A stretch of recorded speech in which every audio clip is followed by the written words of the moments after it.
dito. Sa MRT, malapit sa MRT. Ito po yung malaking sunog ngayon sa Maynila. Tama po ako, napapunta akong Tayuman sa may SM. Ngayon po ang sunog po. Ang laki po ng sunog ngayon dito. So yung train na sinakyan ko from Anonas to Reto, binaba po kami sa Legarda. Ngayon naglalakad po ako ngayon. Kasi dito po yung sakayan, kaya po yung sunog, napakalaki po. At dito sa Merecto po, Avenue. Malapit harap po ng Isitan, Manila. Ayan po, nandito po lahat yung mga ano po. Hindi po kami umabot sa Tayuman.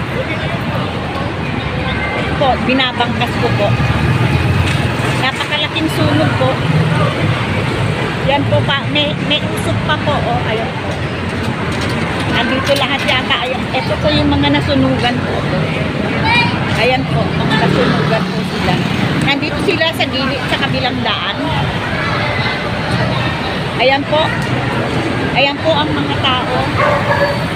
Ito po ngayon yung nagaganap ngayon na sunog dito sa Merecto, malapit sa MRT station. Kaya wala pong MRT po. Ayan po. Medyo pahupa na po yung ano. Pahupa na po. Ito po ngayon sitwasyon dito. Tingnan niyo po yung mga tao. Nasa gilid sila. Kabilaan na po. Ayan po. Ito po ang mga ano. Kanya-kanya po silang ano. Pero hindi pa naman sa loob po eh. Kaya ito po ako ngayon. Ayan po. Ang sitwasyon po ngayon dito. Hindi ako pwedeng ayan po. Ayan po.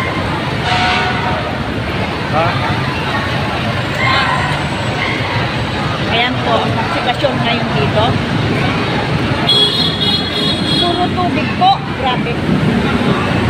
Ayan po yung mga taong nasunugan.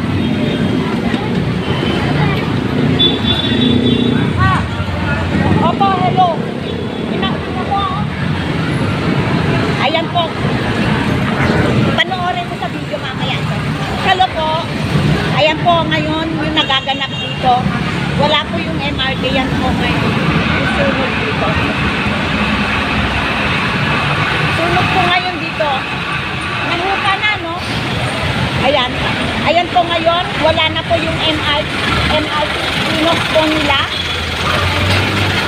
Yung railway station. Wala na pong dumadaan. Ganito na lang po yung dumadaan. Ayan po yung ano, pamilya na nasunugan. Nasa labas na po lahat sila. Sige po. Marami pong salamat.